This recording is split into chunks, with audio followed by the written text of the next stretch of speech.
Welcome to the Sport of Politics with Joel Robideau on 1037 The Game, online at 1037thegame.com. We discuss the local issues affecting you and the Acadiana area with Lafayette City Parish Mayor President Joel Robideau. From time to time, we'll have special guests and always make time to take your calls. Now, time for the Sport of Politics with Joel Robideau. Here's your host, Dave Schultz. All right, good morning. Welcome to the Sport of Politics with our, our Lafayette City Parish Mayor President Joel Robideau. Good morning. Good morning. And you don't have to say that every time. I know you. It is a mouthful. I know. Well, just Joel? Well, that's fine with me. It is a mouthful. All right, so we got sworn in last week. You had the first town council meeting. What's happened in the past week? I mean, we'd have to have about a 5-hour show for me to rattle. I got a through few all that, minutes. but, yeah. Summarize. Yeah, I think, we're still working on the interim chief of police. Okay, we'll get to that. Yeah, so, that's a lot of interviews, a lot of discussions about that. We had our first directors meetings where they kind of updated us on some of the little brush fires that are going on out there, some of the projects that are underway, and some of the things that, that we're going to be looking at doing going forward. It's really just been a lot of meetings, probably, averaging about 15 to 20 meetings a day to get up to speed on a lot of issues all throughout the parish. How do you go about finding a new police chief? Is that a search firm?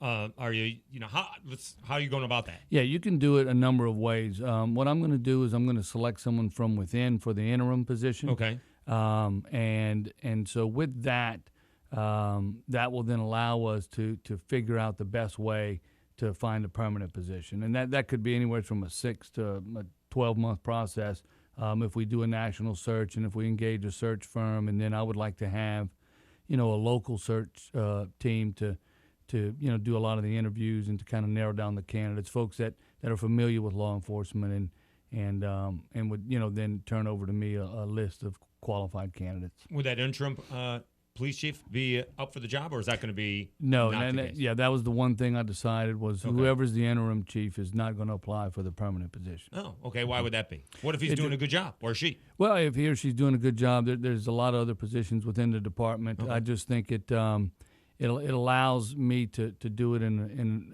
more of an unclouded and open way, and the process is open to everybody. No one person has the upper hand, because at this moment in time, I don't know who the best candidate would be, and so I don't want to give anybody, a head start on the other candidates. All right, Dave Schultz along with Joe Robideau on the Sport of Politics. We do have a couple of guests today. Gerald Boudreau, State Senator, will join us, along with State Rep Nancy Landry will join us. The first question we're going to ask Senator Boudreau is, how do you miss calls like they did last night on Ben Simmons getting rolled up on? I don't want to hear about politics. I want to hear about SEC basketball. Well, and you're assuming that he watched that game. I mean, he's been kind of busy. I'm talking about in general. I'm talking about in general. You may have to explain the call. So then, right. I certainly will.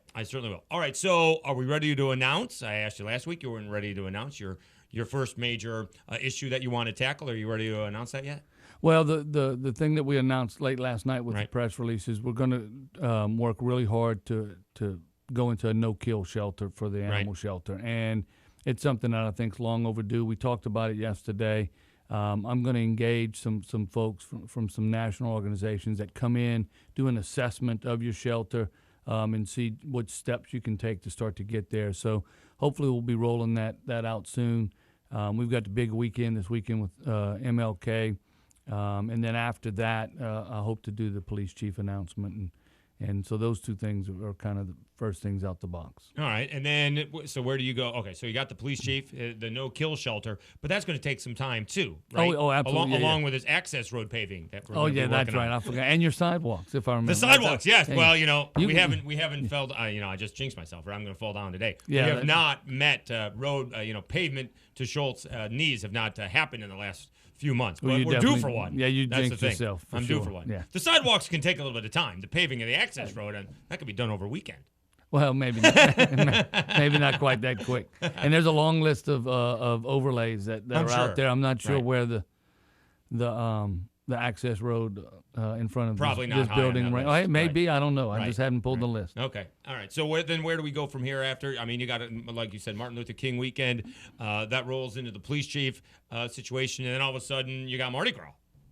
Yeah, and Mardi Gras is pretty time consuming, but it's a good economic engine for this area, and so that'll go through the February 9th, and then after that, right now, I mean, I'm trying to get up to speed on roads and drainage and all the projects that are out there and the demands for them, to try to start to put together a priority list, and so I'll be working on that here over the next few weeks, and hopefully we'll have some projects, that people feel like are overdue. We'll get those things started. Well, you were talking last time about the University Corridor, and one of the economic things that is really hurting this community, it's such an odd thing. The rest of the country is cheering. This community is not, right? Oil hit under $30 a barrel.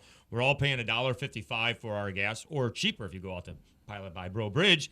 It's less than $30 to fill up, my car. I'm sure pickups and SUVs are thankful as well, except, on the back end, people are losing their jobs. Right. Is there anything that you can do here to make it more encouraging for other jobs in other industries to come to Lafayette? Well, and that's always the role of government outside of the roads and drainage, is you're trying to make your place as attractive as possible for businesses to locate here and diversify the economy. And that's everything from good streets and drainage and to good schools and education. And so all of those things factor in. And so, my focus is on the roads and drainage. I think that's the quickest thing that we can do to help make ourselves more attractive. So that's where my focus is going to be. And when I say quickest, nothing happens quick. Sure. Certainly not quick enough in government as we want, but we can certainly get the ball rolling and keep those projects that are currently underway, on schedule, and people want to see results. And I don't think that's too high of an expectation. How can you work with UL in bringing those kind of jobs here? Because you got that kind of brain power that is aching for jobs once they leave school. Yeah, and in the last administration, they did a good job of partnering up with UL for a lot of those technology firms, the CGIs, right, the Proficients that moved here. And a lot of the reason was because, of our culture and a great place to live, but it was also because the university stepped up and made some commitments, both from a student perspective to graduating the types of degrees that they need. And so, combination, anytime you can, you have a university, that's just such a blessing that most communities don't have. And so, you want to utilize, the benefits of that to the fullest. And then, I don't know if it's shocking or not, because I come from out of town, but, in the United States, Lafayette and Acadiana has one of the highest, if not the highest rate of speed for the internet. Fiber optics is all over the place, and it generally is one of the top 5 in the United States, not Chicago, L.A., Miami, Dallas, Houston, or New York. It is Lafayette, Louisiana, compared to, say, well, maybe Austin has it or San Jose has it, because that's where the technology centers are. But how can that be attractive to companies as well? You would think that it would be. Yeah, no, that's enormously attractive. And as that industry continues to change, I think it just puts us in a better and better position. I mean, we're competing with the likes of Seoul, Korea when it comes to download speed. So yeah, pretty good. Yeah. All right, let's take a break on the sport of politics with Lafayette City Mayor President Joel Robideau. We will be taking your phone calls a little bit later on. We'll talk with State Senator Gerald Boudreaux coming up next. Stay tuned for more on the sport of politics on 103.7 The Game.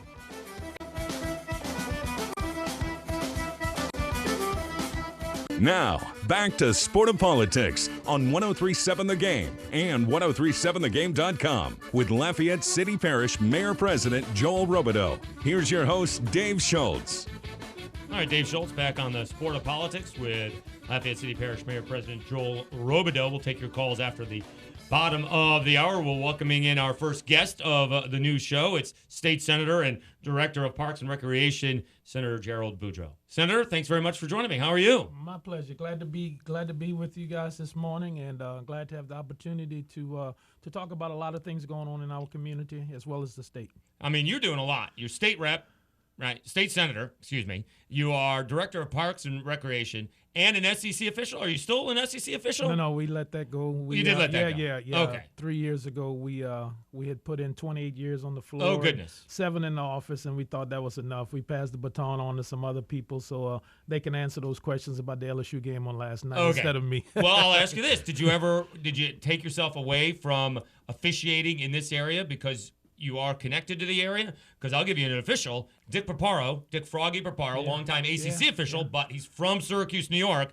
So everyone in Syracuse thought that he was calling calls against Syracuse because he was from Syracuse, because he didn't want the opposition to think he was from Syracuse. So did you ever have that issue? Yeah, I mean, the proximity, when we got to the SEC, the proximity of Baton Rouge and LSU was one of the issues. Sure. We worked very sparingly at LSU and, just moved around just to keep everything good and to keep the phone from ringing after the game because they know where you live and they know how to get in touch with you. So, hey, why not take a trip to Florida or Kentucky and, exactly. let them find you later. And I did get a chance to work with Dick over the years. He's a great guy. Yep. As you said, we called him Froggy.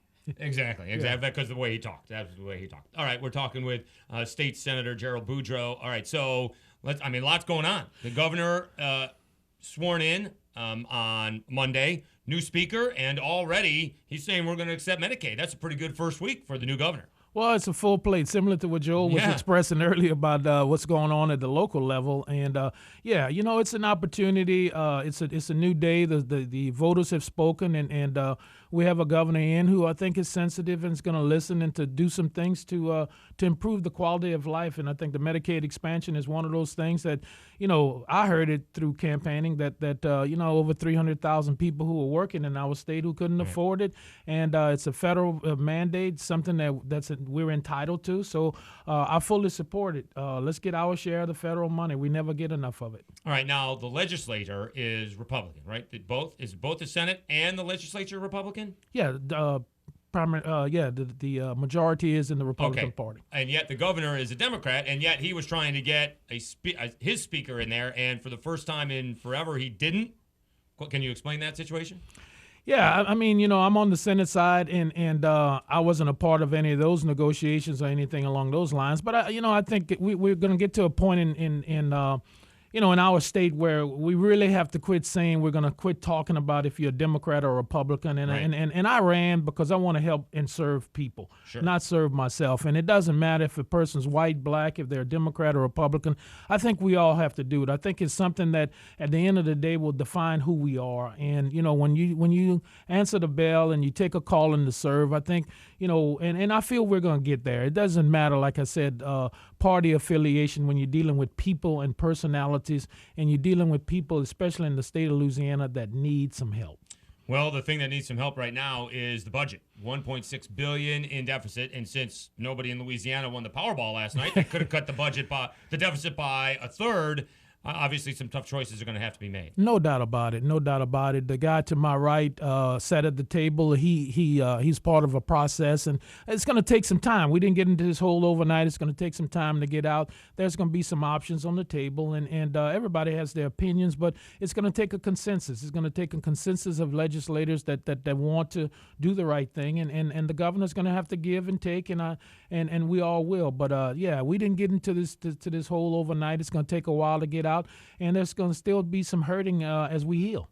Well, we almost did get into it overnight. It seemed to be that way from a surplus to a huge deficit. It maybe didn't happen quite overnight, but it was pretty quick. No doubt about it. And the process is in place, and we're going to begin that now. And does it help that, you're saying there's no titles or anything like that, but Jay Darden, who ran for governor as a Republican, and the lieutenant governor are both in on this, and they're both Republicans, and they're the ones saying, look, we're in trouble, and it can't just be to go in one direction. We're going to have all options on the table. No doubt about it, and I think that's part of getting us all together and getting our arms around this problem. Having people who have been at the table, you said Jay and Billy are two guys that have been there and understand, and hopefully we can communicate and get the word across that there's going to be some tough decisions and there's going to be some harder days ahead of us. But if we pull together, I think we can do it. In other words, that means raising taxes.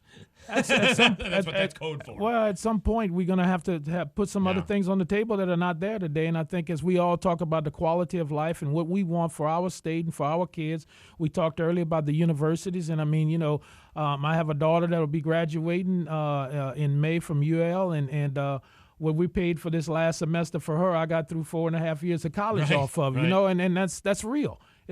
Cost of everything has gone up. No different than what we're experiencing in Parks and Recreation in our community today. We're operating off of a millage that was approved in 1961. A millage in Lafayette for Parks and Recreation that was approved in 1961, and we're still operating. However, we've grown, and we're up to 35 parks and 3 golf courses, and on and on and on. So that's some of the, we got to put on the table some issues that how can we make it better for our people, and it's going to involve some different solutions than what we have been used to dealing with.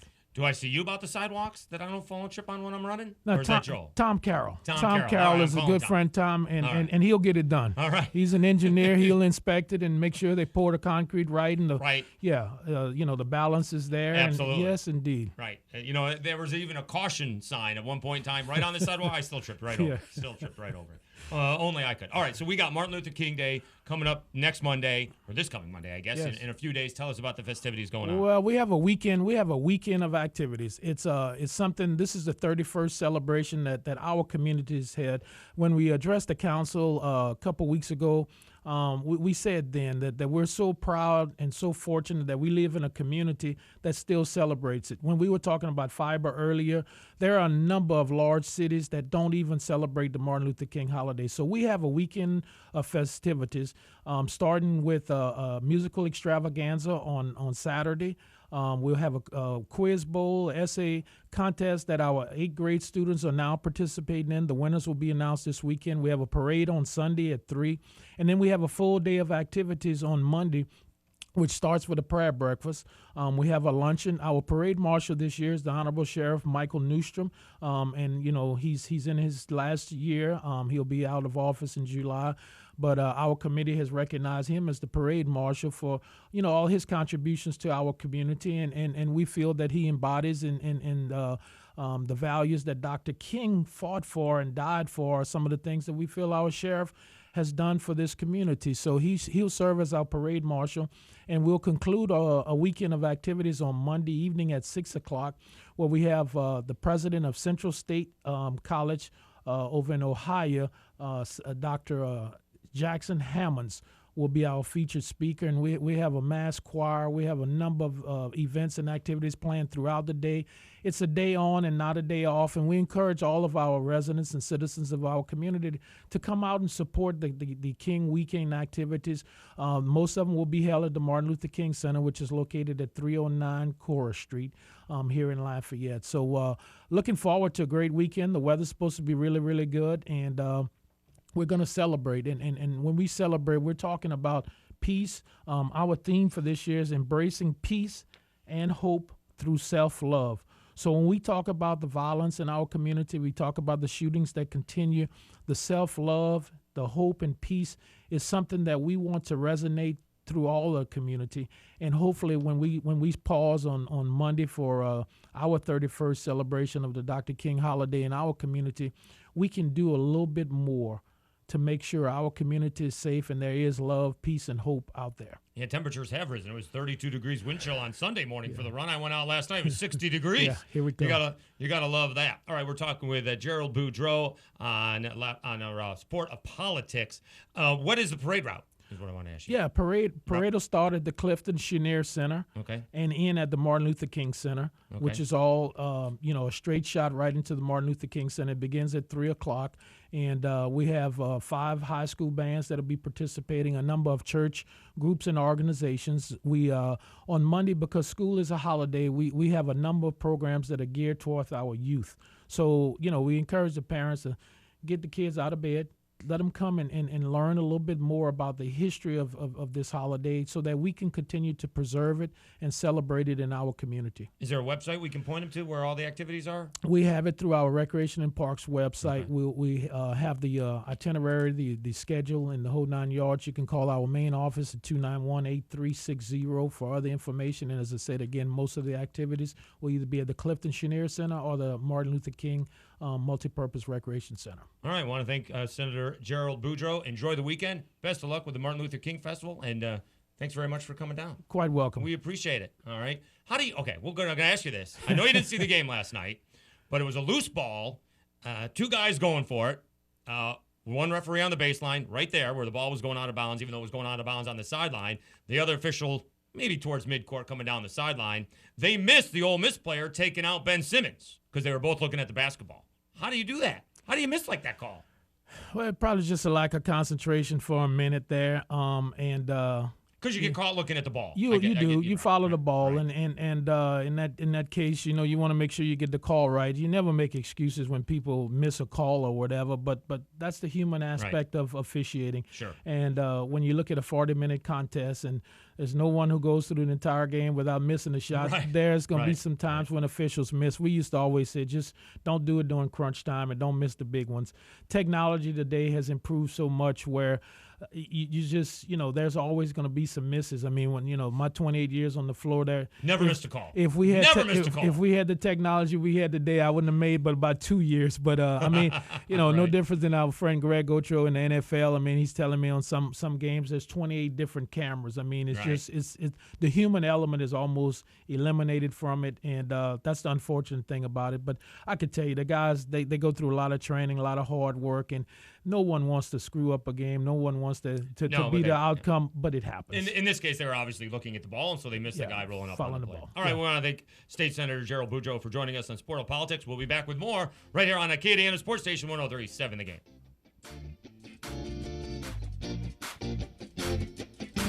Now, back to Sport of Politics on 103.7 The Game and 1037thegame.com with Lafayette City Parish Mayor-President Joel Robideau. Here's your host, Dave Schultz. All right, welcome back to the Sport of Politics. Another guest. Joel Robideau was doing nothing. He's sitting there on the side.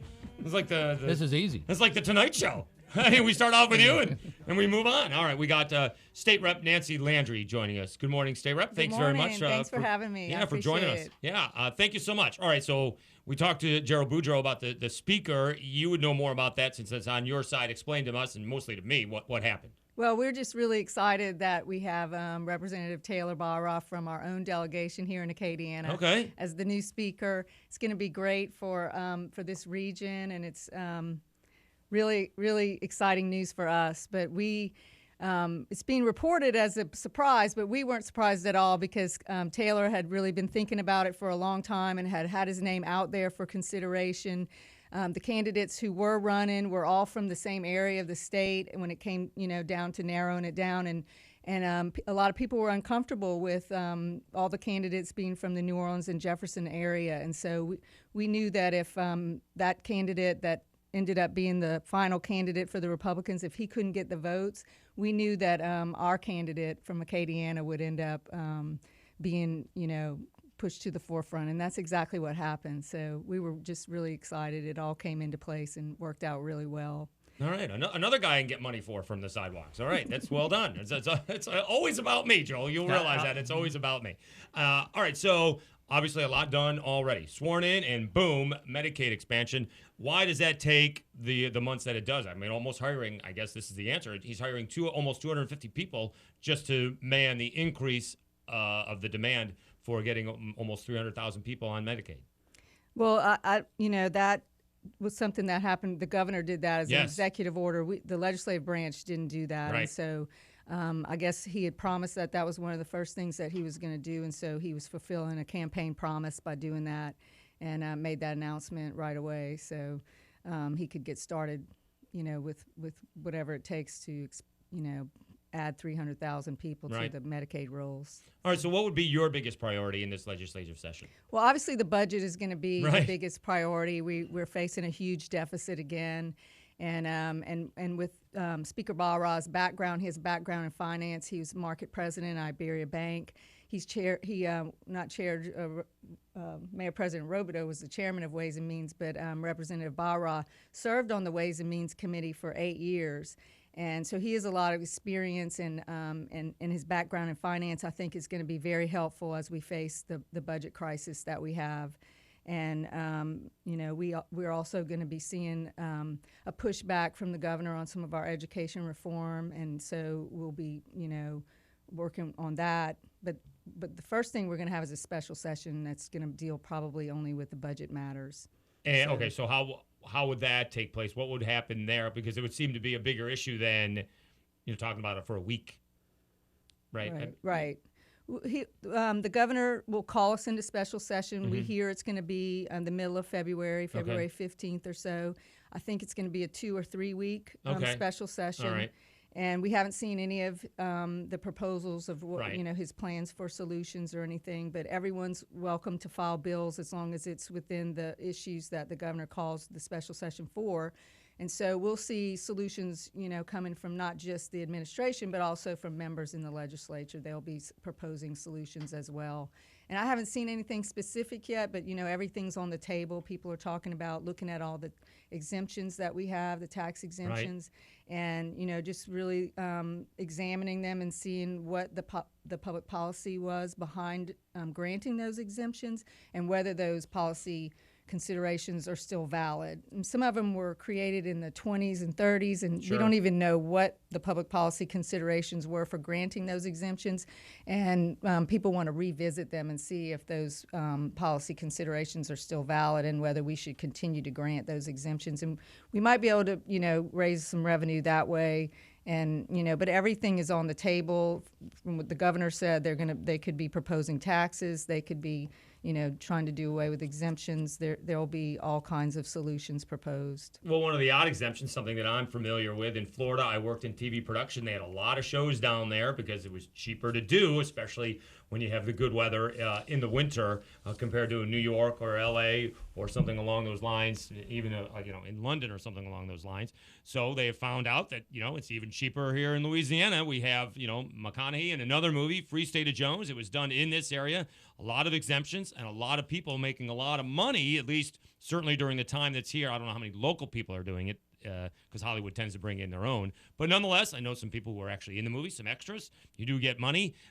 What about the film credits and the tax exemptions they get for bringing their production here? And, a movie like that's a 6-month deal. It's a lot of money for a lot of people. Right. I think the best person to answer that question is Mayor President Robideau, because he handled a bill that dealt with those exemptions last year. So okay, go ahead. Boy, she just passed the buck right to you, didn't she? Yeah. Well, that's why we needed you to stick around. See? That's right. Yeah. She just wanted me to feel included. That was all. Right. She certainly could have answered that. She's being kind.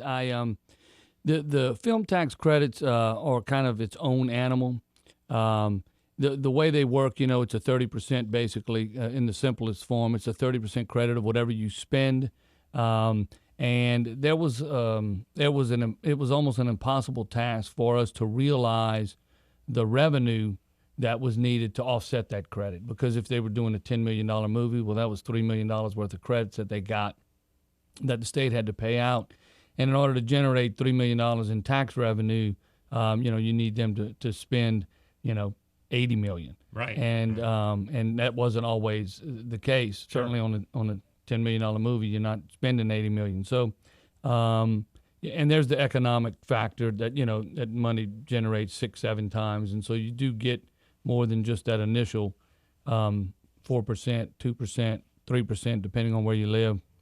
From it. So we made some changes to say that the credit would only apply very specifically on dollars that are spent on state employees. And so the resident requirements have been tightened up to more mirror the resident requirements for tops. On resident employees. Because you say state employees, it sounds like that's No. employee. Residents. Resident employees. Residents. So folks that live in Louisiana. Right. As is always the case, there was some folks that were coming to live in Louisiana for the 6 months that the film was shooting Sure. and qualify.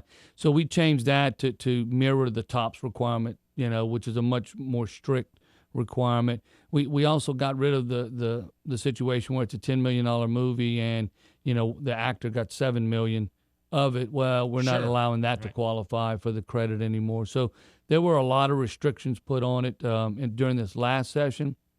That's not to say that it's not back on the table to look at again and even more. But it is an industry that is thriving in Louisiana now, but it's certainly not to the point where it's sustainable, and it's not to the point where if we got rid of the credits, the industry would stay. I mean, they would go. It's a nomadic industry. They'd go to wherever the credits are. And so we passed some legislation to make it more of an incentive to build. We want it to be Louisiana-owned, based and owned companies, both copyright material, whether that's the music, whether that's the actual film, whatever it is, and to provide incentives for those companies to become Louisiana companies. And so that's not a short-term solution. Certainly to the budget, it does help, and it could help, but it's more of a long-term. If we want this to be an industry, then we kind of have to grow our own, and that's kind of what we were geared to doing last year. But this year's a new year, and the budget situation's even worse than it was last year. So like Nancy had said earlier, everything's going to be on the table, including film. Yeah, that's just a small piece. I think NCIS has actually shot a majority in New Orleans. We had the Free State of Jones with McConaughey, and he's not making $10 million a picture. He's got to be, in the 20s. Will Smith made Focus. That was an odd movie, but that was a lot in New Orleans. Right. He's not making $10 million a picture either. So yeah, there's a big push to do a lot of the series. American Horror Story did a couple of theirs here. So because that is, and you are going to get much more local people involved in it when it's a series, and so everybody's working towards figuring out a solution to make it work. But it's not easy. All right, we'll take your calls next on the Sport of Politics with Joe Robideau right here on 103.7 The Game.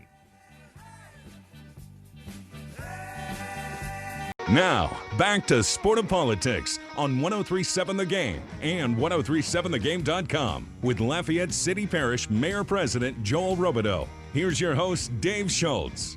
All right, Dave Schultz, along with Joel Robideau and State Rep Nancy Landry. We'll get to your phone calls here in a moment. You can give the ropesopendope.com hotline a call, 337-706-0111, 706-0111. Melinda's been hanging on. We'll get to you here in a second. But you want Representative Landry wanted to talk about the historic vote it was for the speaker.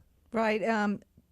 The vote that we had for speaker was really historic because we haven't had an actual vote for a speaker, a voice vote for a speaker since 1984. And no one can even remember in modern history, a time when we elected a speaker who was not the governor's choice for speaker. We really took a stand for legislative independence and the way that the Constitution has envisioned the three branches of government working, where we are actually an independent body and elect our own speaker. And so we pretty much changed everything. It's really going to be different. Our speaker, the icing on the cake is that he's from Acadiana, but he gets to choose all the committee chairmen, pick the makeups of every subject matter committee, decide where the bills are assigned, which committees they go to. And at the end of session, it becomes really important. His role is very important because if there are amendments added to a bill and the two houses don't agree on the final shape of the bill, he appoints the conferees for the conference committee, and those 6 people pretty much determine the final outcome of the bill, the final shape of the bill, and the speaker appoints those people. So it's a really powerful position, very important, and it was a real historic vote. Hasn't happened since 1984, and the way that it happened was just really spectacular. It was so exciting for all of us. We ended up with 4 candidates in the race, and there was a runoff between the top 2, and then the Republican candidate who was in the runoff decided to withdraw his name, which moved Representative Barra up to that second spot in the runoff. But when he first withdrew his name, people thought that meant that the other candidate won automatically, and so it was kind of a lot of drama in the House when that happened. It was really exciting. Well, nationally we talked about it. The majority leader in the House, Eric Cantor, got primaried and lost, and that had, for whatever anyone can remember, never happened. Yeah. Ever.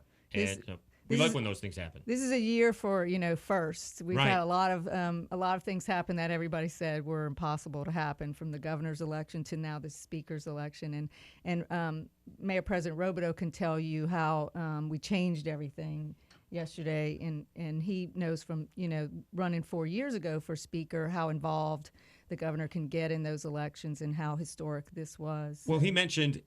Joel mentioned that it was not quite as Louisiana, not quite as partisan as other states, whereas Kansas, you get a majority of one. The chairmanships are all one party. Is that not going to be the case? Is that going to be? I don't think that's going to be the case. I think Speaker Barra is going to be fair, and that wasn't slight majority. That wasn't ever the intention. It wasn't really partisan so much as a geographical concern and a concern for independence. I think the members were ready for independence, and they wanted to choose their own leaders, and that was what really the focus was. It wasn't really as partisan as it may have seemed, and it did end up falling down along party lines, but that really wasn't our focus. We were focused on the independents. We wanted to choose our own leaders, and that was how it turned out. And that was, a really historic moment for us. We were so excited. And the icing on the cake was that we have one from our own delegation who ended up winning. So it's really going to be great for Acadiana. All right. Let's go out to the ropesoapanddope.com hotline. Melinda has been holding on the sport of politics. Melinda, go ahead. Hi. Thanks for taking my call. I'm actually the board president of Acadiana Animal Aid, and I just wanted to thank and commend Mayor Robideau for his no-kill plan, and let you know that we're behind you 100%. Oh, I appreciate that, Melinda. And, I'm going to be looking to you guys for some counsel to make sure that, we're figuring this out and proceeding correctly. So, it's going to take support of the community to get it done. As you know, it's not easy, but it's long overdue. So thank you for that, and thanks for your offer of help. Well, we're ready. Thank you so much. All right, Melinda, thank you very much for hanging on. We appreciate that. Anybody else can give us a call on the ropesoapanddope.com hotline if you have a question. 706-0111, 706-0111. Why don't you go into that, Joel, into the politics, which I actually like, not so much the policy, but the politics of choosing the speaker and how Representative Landry just said things changed yesterday. Yeah, I served for 12 years, and we talked about an independent legislature, independent House for pretty much all 12 years, but it ended up being just that, us talking about it and never being able to get a majority of folks on board to actually do it. So what would that mean? What does that mean, independent House? Independent of whom, what? Independent of the executive branch. Okay. I mean, it's set up. You've got the executive branch, the legislative branch, and the judicial branch. And in Louisiana, the executive branch, the governor, always had a significant amount of influence over the legislative branch, and that's always been the case. And we tried over the last 12 years to break away from that, and we had some very small successes. But what Nancy and the House members did on Monday was not a small success. It truly was historic, because Taylor is now going in as a speaker that has a clean slate. He doesn't, he's not beholden to any particular group other than the House members, and that's who he's the speaker of. And so it's a unique situation. I think it was a great strategic move that they were able to pull off. And not so much as a gig at the administration, but to figure out a path to independence. And now they are an independent legislative body that's going to, operate as that, and long overdue. I mean, I really commend Nancy and the group that were able to pull this off. Well, it could be interesting. Louisiana could be the model for the rest of the country in terms of bipartisan work, because that's what's going to have to get done. A Republican legislature and a Democratic governor, and working out a $1.6 billion deficit. As we talk about that, we got Tim in Lafayette on the ropesoapanddope.com hotline. He wants to talk about budget cuts. Go ahead, Tim. Hey, good morning. Thanks for taking my call. I appreciate it. Nancy actually is my representative, so thank you for representing us well in your district. Thank you. Thanks for electing me. I appreciate it. It's my honor to serve. Not a problem. I voted for you every time. Thank you. So my question is, you guys are saying that, everything is on the table, and that's fantastic. But I haven't heard anybody talk about how we can reduce the deficit by budget cuts.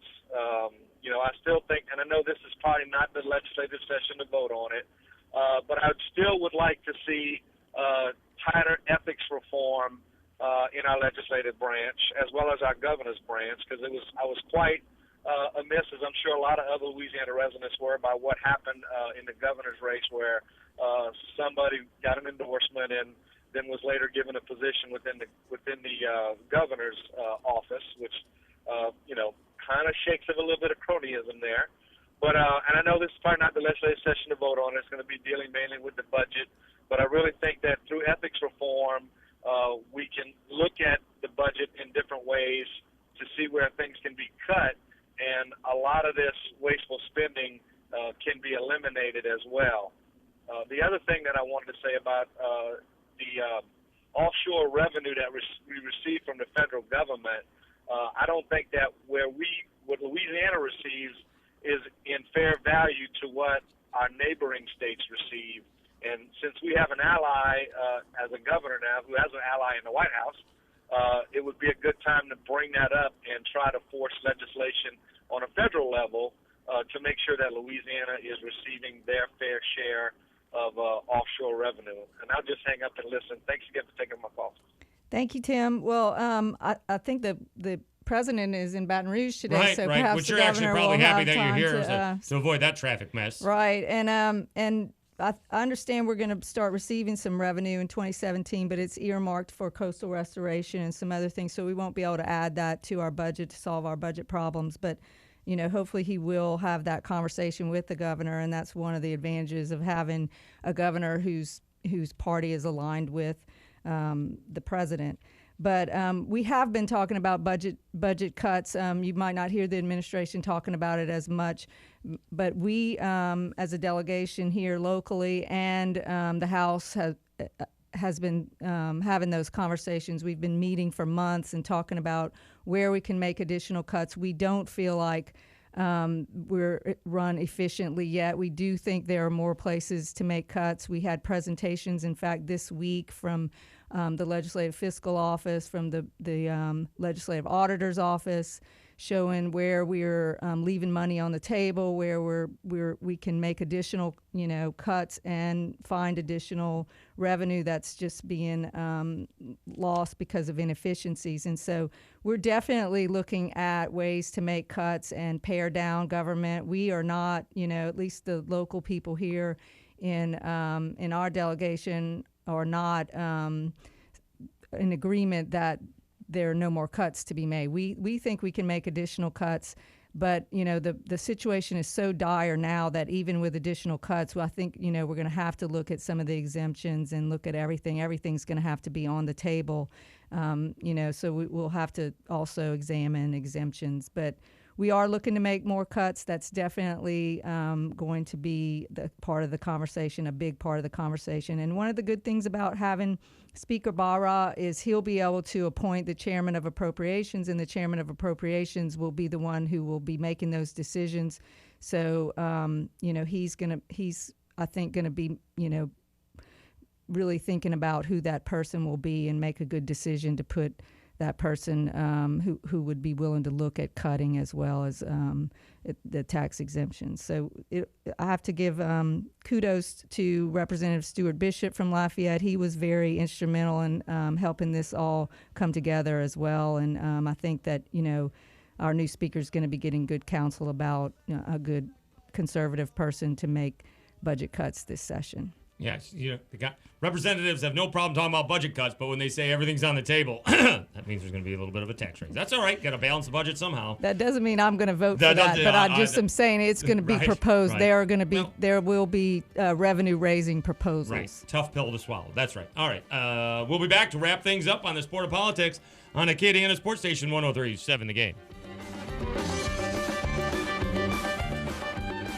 Now, back to Sport of Politics on 103.7 The Game and 1037thegame.com with Lafayette City Parish Mayor President Joel Robideau. Here's your host, Dave Schultz. All right, Dave Schultz, along with Joel Robideau and State Representative Nancy Landry. Quick question somebody had in terms of family entertainment here in Acadiana. It seems everything is a festival to take your kid to. So you can either take them to the festival, him or her, or, as one person put it, Chuck E. Cheese. What can we do to incorporate more family-friendly entertainment? here in Acadiana? I'm all ears. I'm happy to listen to folks if they have some ideas. I would argue that we don't have just festivals. Now we do have some great festivals, and that's certainly part of it. But going on here every weekend. That's right. But we like a lot of other communities, we have our children's museum. We have other activities that are going on outside of government. The school related and that kind of thing. But look, I'm all ears. If somebody's got an idea of something we should do, then by all means get in touch with us and let us know. As the Hearts Forum starts to become a reality, that'll obviously be something that'll be unique to Lafayette, and so again, I encourage them to let me know what it is they're thinking about. All right, Representative Landry, you do have about 30 seconds. What does it mean for the president to come down and visit Louisiana, Baton Rouge?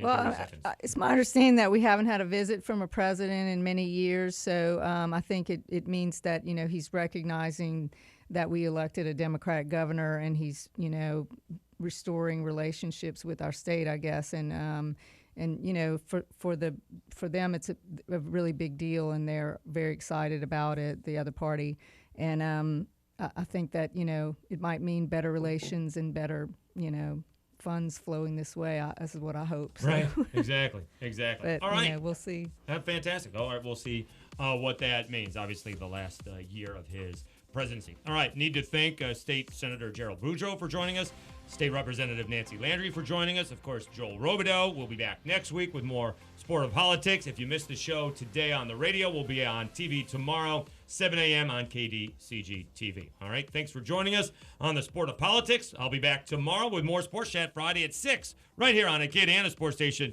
103.7 The Game and 103.7thegame.com.